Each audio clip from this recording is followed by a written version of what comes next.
నేను మీ వెంకట్. ఇప్పుడు మన హైదరాబాదులో అనే కాదు, తెలుగు వాళ్ళ నోట వినపడుతున్నటువంటి మాట హైడ్రా హైడ్రా హైడ్రా.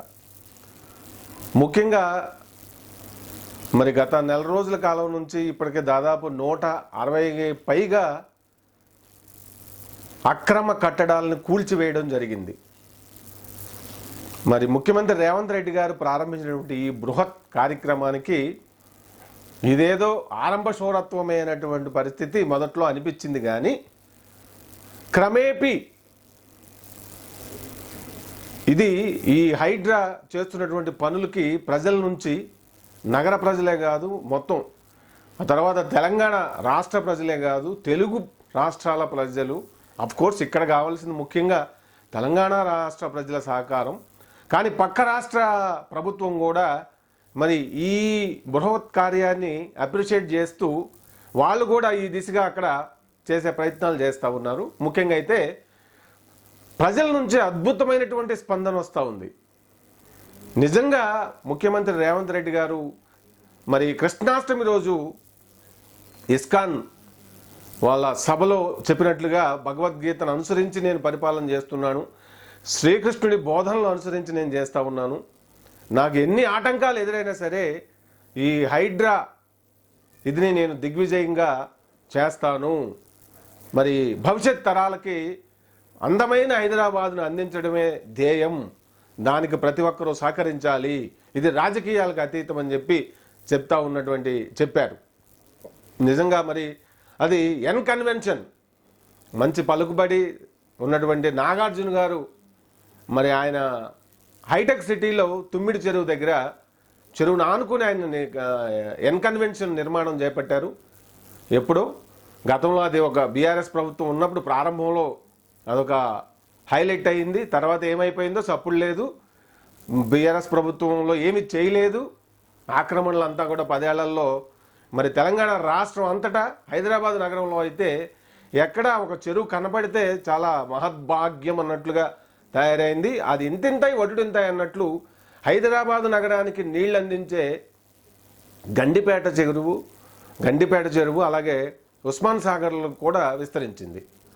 మరి రియల్ ఎస్టేటే ధ్యేయంగా, వ్యాపారమే ధ్యేయంగా పరిపాలన చేసినటువంటి ముఖ్యమంత్రి కేసీఆర్, ఆయన గవర్నమెంటు ఎన్నికల ముందు జీవో 111ని ఎత్తివేయడం జరిగింది. ఏది ఇంతకాలం మరి ఆ 2 చెరువుల్ని కాపాడినటువంటి ఆ జీవో అది ఎత్తివేయడంతో ఒక్కసారిగా ఆక్రమణల పర్వం ప్రారంభమైంది. దాదాపు 200 చెరువు ఉండే నగరం మరి ఈ రోజున 100 చెరువులు ఉంటే గొప్ప. ఉన్న చోట కూడా ఈ రాజకీయ నాయకులు, వివిధ పార్టీలకు చెందిన వాళ్ళు, మరి వ్యాపారవేత్తలు, రియల్ ఎస్టేట్ వాళ్ళంతా కూడా తిలాపాపం తలా కొంచడం అన్నట్లుగా అందిన వాళ్ళకి అందినంతగా చేసుకున్న వాళ్ళకు చేసుకున్నంత, దోచుకున్న వాళ్ళకి దోచుకున్నంత అన్నట్లుగా ఈ ప్రభుత్వ చెరువుల బఫర్ జోన్లో చొచ్చుకురావటం, కట్టేయడం. మనం ముఖ్యంగా మరి మర్రి రాజశేఖర్ రెడ్డి, మల్కాజ్గిరి ఎమ్మెల్యే గారు, ఆయన అక్కడ బహదూర్పల్లి ఏరియాలో ఆయన కట్టిన మర్రి లక్ష్మారెడ్డి ఇన్స్టిట్యూట్ ఆఫ్ ఈ ఇంజనీరింగ్ అండ్ టెక్నాలజీ ఇది ఉంది కదా, ఏరోనాటికల్ ఇంజనీరింగ్, అది అక్కడ ఆ చెరువుని ఆనుకుని చాలా కట్టడాలు చేయడం. మరి ఆల్రెడీ ఏప్రిల్ నెలలో మరి తెలంగాణ ప్రభుత్వం అక్కడ పడగొట్టడం కొన్ని జరిగింది. అయినా మళ్ళీ ఇప్పుడు నోటీసు కూడా ఇవ్వడం జరిగింది. అయితే ఇప్పుడు ప్రజలందరికీ తలెత్తున్న ఒకే సమస్య, చెప్పినంత గట్టిగా ముఖ్యమంత్రి రేవంత్ రెడ్డి గారు చెప్పినంత గట్టిగా నిలబడి ఈ కార్యక్రమాన్ని హైదరాబాద్ నగరానికే కాకుండా యావత్ తెలంగాణ రాష్ట్రానికి విస్తరించి మరి వివిధ జిల్లాల్లో, గ్రామాల్లో, మండలాల్లో కబ్జాలకు గురైనటువంటి చెరువుల్ని, ప్రభుత్వ భూముల్ని, ఇనాం భూముల్ని, పార్కుల్ని విముక్తి చేసి మరి చరిత్రలో నిలిచిపోయే విధంగా మరి సరికొత్త రాజకీయ నాయకత్వానికి ఆయన మరి నాంది ప్రస్తావన చేస్తారా అనేది ఇప్పుడు ప్రజల్లో తొలుస్తున్నటువంటి ప్రశ్న. యావత్ సమాజం, హైదరాబాద్ నగరం ప్రజలు, ప్రపంచంలో ఉన్న మన తెలుగు ప్రజలందరూ కూడా దీనికి అద్భుతమైనటువంటి సానుకూలమైన స్పందన ఇస్తున్నటువంటి పరిస్థితి చూస్తుంటే నిజంగా ప్రకృతిని కాపాడుకోకపోతే ఏదో ఒక రోజు బ్లాస్ట్ అయిపోద్ది. మనం చూసాం కరోనా ఎంత ఇబ్బంది పెట్టింది. అది కూడా ప్రకృతి ప్రకోపమే ఒక రకంగా, వైరస్ అయినప్పటికి కూడా. మరి ఇక సునామీలు ఎలా ఉంటుందో ఆల్రెడీ 2004లో మనం చూసాం. సముద్రాలు కనుక కోపం వస్తే ఇదవుతుంది. ఆల్రెడీ మనం హైదరాబాద్ నగరంలో వర్షాలు పడితే ఎటువంటి దారుణమైనటువంటి పరిస్థితి ఎదుర్కొంటున్నామో మనం 2022లో చూసాం. అప్పుడు ముఖ్యమంత్రిగా ఉన్న కేసీఆర్ గారు ఆయన మరి నగరం అంతా వరదలు వచ్చి కొట్టుకుపోయి ఇళ్లల్లో జనాలు పోయారు. అంతా అవుతున్నా కూడా నిమ్మక నీరెత్తినట్లు అసలు ఏం పట్టినట్టు హాయిగా ఇంట్లో కూర్చున్నారు అయ్యా కొడుకులు. ఇప్పుడు బీఆర్ఎస్ని టార్గెట్ చేయటమే ధ్యేయంగా రేవంత్ రెడ్డి ఇట్లా చేస్తూ ఉన్నారని చెప్పి అంటూ ఉన్నారు. అంటే ప్రజల యొక్క అంటే సమాజానికి అవసరమైన పనులు చేయడం కానీ, మరి భవిష్యత్ దృష్టిలో పెట్టుకొని నగరాన్ని డెవలప్ చేయడం కానీ, ఇటువంటి ఏవి కూడా కామన్ పబ్లిక్కి ఉపయోగపడేటువంటి సామాజిక ప్రయోజనాలు కలిగినటువంటి ఆపరేషన్స్ మిషన్స్ ఏమీ చేయలేదు.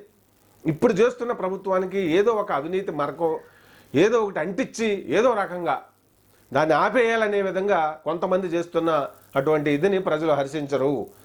ఓవైసీ ఆయన మరిగా ఓల్డ్ సిటీలో వాళ్ళకి ఎదురులేదు, కానీ ఆయన కట్టినటువంటి కట్టడాలను కూడా కూల్చివేయాలని చెప్పి అది ఎవరైనా పార్టీలకు అతీతంగా చూడాలి. ఇది పార్టీలు సొంత పార్టీ వాళ్ళైనా సరే, కాంగ్రెస్ పార్టీ వాళ్ళు కట్టడాలు ఉన్నా కూడా కూల్చేస్తానని చెప్పి ముఖ్యమంత్రి గారు చాలా దృఢంగా చెప్తా ఉంటే ప్రజలకు ఒక నమ్మకం కలుగుతూ ఉంది, ఒక భరోసా వస్తూ ఉంది, ఒక ఆశ కలుగుతూ ఉంది, ఒక విముక్తి కలిగినటువంటి. అంటే 1947లో బ్రిటిష్ వాళ్ళ చెర నుంచి మరి భరతమాత దాస్య శృంఖలాలను తెంచుకొని స్వేచ్ఛా వాయువులు పీల్చినట్టుగా ఈ కబ్జా కోరుల ఇది నుంచి మరి హైదరాబాద్ నగరం అట్లాగే తెలంగాణ రాష్ట్రం అంతటా కూడా ఈ ఆక్రమణలకు కబ్జాలకు గురైనటువంటి ప్రభుత్వ భూములు స్వేచ్ఛా వాయువులు పీల్చాలి, ప్రకృతి సమతుల్యం కాపాడి మంచి వాతావరణానికి భవిష్యత్ తరాలకి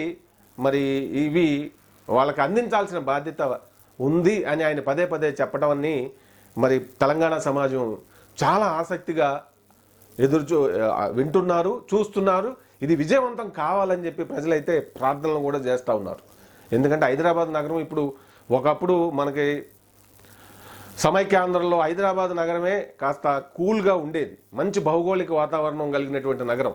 మరి ఇప్పుడు ఎక్కడికక్కడ కొండలు తొలిచేశారు, గుట్టలు తొలిచేశారు, నగరాన్ని రియల్ ఎస్టేట్ అభివృద్ధి అంటూ విస్తరణ చేసేసి ముందు చూపు లేకుండా మరి నగరానికి చల్లదనాన్ని ఇచ్చేటటువంటి చెరువులన్నీ మింగేసి అక్కడ భూములు ధరలు రావడంతో అన్యాయంగా అక్రమంగా మరి వెంచర్లు వేసేసి అమ్ముకోవటం, కోట్లాది రూపాయలు దండుకోవడం, దారుణంగా తయారవటం, ఒక నేర సంస్కృతికి కేర్ ఆఫ్గా నిలవటం, ఇది ఇంతకాలం జరిగింది ఈ 10 ఏళ్ళు. ఇక్కడ అంతకు ముందు కూడా కొంత ఉన్నప్పటికీ సమైక్యాంధ్రలో ఈ 10 ఏళ్లలో పూర్తిగా నగరం యొక్క రూపురేఖలను మార్చేసి అసలు బాధ్యతారాహిత్యమైనటువంటి పరిపాలన చెరువుల విషయంలో బీఆర్ఎస్ ప్రభుత్వం చేసిందంటే కూడా అతిశయోక్తి కాదు.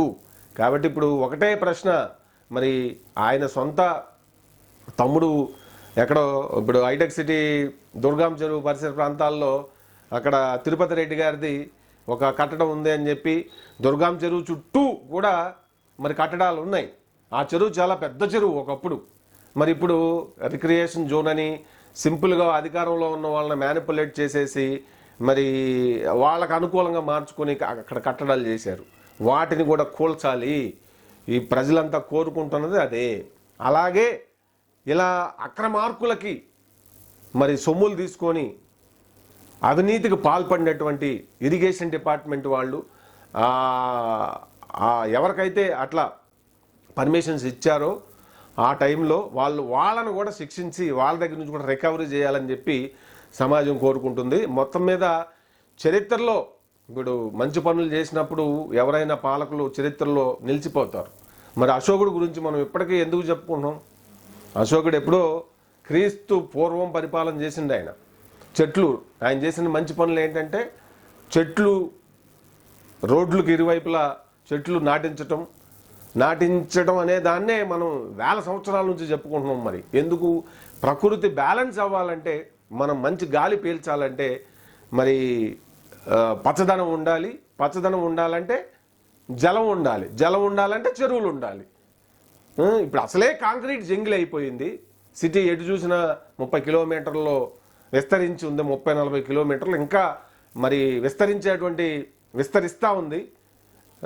ఎక్కడికో ఆమన్గల్ వరకు వెళ్ళేలాగా ఉంది, అటు చౌటప్పల వరకు వెళ్ళేలా ఉంది, ఇటు ముంబై రోడ్లో జహీరాబాద్ వరకు దాటి వెళ్ళేలాగా ఉంది, మరి ఇటు షామీర్పేట దాటి సిద్దిపేట అటు ఇంకా వెళ్ళి అంత విస్తరణ నగరం విస్తరించేటువంటి పరిస్థితులు కనబడతా ఉన్నప్పుడు మరి భవిష్యత్తు ఏంటి అనేది ఆలోచించకుండా మరి ఎట్టబడితే అట్ట కబ్జాలు చేసుకుంటే దాన్ని మంచి పని చేసే ఆయన ఒక ముఖ్యమంత్రి రూపంలో రేవంత్ రెడ్డి గారి రూపంలో వచ్చారు. సో తెలంగాణ సమాజానికి పార్టీలకు అతీతంగా మరి అందరూ సహకరించకపోతే అటువంటి నాయకులను ప్రజలు గుర్తించాలి. ఎన్నికల్లో వాళ్ళని చిత్తుగా ఓడగొట్టాలి, అందులో డౌటే లేదు. రఘునందన్ రావు గారు లాంటి ఒక నాయకుడు అవసరం. ఆయన అవుట్ రైట్గా ఇర్రెస్పెక్టివ్ ఆఫ్ పార్టీ ఆయన ఒక స్టాండ్ తెలియజేశారు. ఎవరైనా సరే చెరువులు కూల్ చేస్తే ఎవరైనా సరే ఏ పార్టీలో వాళ్ళవైనా సరే ఆక్రమణలు చేసిన వాళ్ళవి, ముఖ్యంగా చెరువుల ఆక్రమణలు చేసిన వాళ్ళవి కూల్చాల్సిందే అని ఆయన ఖరాఖండిగా చెప్పడం అనేది నిజంగా తెలంగాణ సమాజం అటువంటి వాళ్ళని అప్రిషియేట్ చేస్తుంది. ముఖ్యమంత్రి గారితో పాటు కాంగ్రెస్ గవర్నమెంట్తో పాటు ఇది ఒక చారిత్రకమైనటువంటి మరి ఒక బృహత్ కార్యం. ఇది ఈ ప్రకృతిని కాపాడుకునేటటువంటి ఒక గొప్ప ఆలోచన రేవంత్ రెడ్డి గారికి మరి భగవంతుడు ఇచ్చాడు. కాబట్టి ప్రజలు మనమంతా కూడా మద్దతు తెలపాల. 1000 కోట్లు దోచుకుంటా ఉన్నారు, అంతా చేస్తూ ఉన్నారు, ప్రజల సేవ లేదు, పాడలేదు. నగరం ఇప్పుడు వర్షం పడితే ట్రాఫిక్ జామ్ ఏ స్థాయిలో అవుతూ ఉంది. అలాగే ఈ పార్సీగుట్ట అటు గాజుల రామారం నీళ్లు వెళ్ళడానికి దారుల్లాగా ఇళ్లల్లోకి వెళ్ళిపోయి మరి జనాలు మాటల్లో చెప్పలేనంత దారుణమైనటువంటి పరిస్థితి ఎదురవుతుంది కదా. మరి దానికి కారణాలేంటి? కబ్జాలే. మనకి మరి ఒక ఇంగ్లాండ్ నగరం లాగా మరి మరి అంటే ప్రపంచంలో అందమైన పొల్యూషన్ లేనటువంటి నగరాలలాగా మన హైదరాబాదు ఇది ఉండాలి అని ఆయన గట్టిగా సంకల్పంతో ఉన్నారు. అలాగే మూసీ నది ప్రక్షాళనం కూడా ఆయన ప్రయత్నాలు చేస్తూనే ఉన్నారు. మరి ఆయన ప్రభుత్వం ముఖ్యమంత్రి గారు మంచి పని చేసేటప్పుడు ఒక బృహత్ కార్యం సమాజానికి అవసరం అయ్యేటువంటి నిర్ణయాలు చేసేటప్పుడు మరి ప్రజా మద్దతు ఖచ్చితంగా ఉంటుంది, అందులో సందేహమే లేదు. ఇట్లా అడ్డుకునే వాళ్ళనైతే ప్రజలు క్షమించరు. ఎంతటి వాళ్ళనైనా సరే వాళ్ళకి ఏ విధమైనటువంటి మినహాయింపులు ఇవ్వకుండా మరి ముఖ్యమంత్రి గారు హైడ్రాతో రంగనాథ్ గారి డైరెక్షన్లో విజయవంతంగా చేస్తారని చెప్పి తెలంగాణ సమాజం అయితే గట్టిగా చాలా ప్రగాఢమైన నమ్మకంతో ఉంది. అన్ని వర్గాల వాళ్ళు, దోపిడీదారులు తప్ప, కబ్జాకోరులు తప్ప. సో మీ అభిప్రాయం ఏంటి అనేది కింద రాస్తే మరి బాగుంటుంది.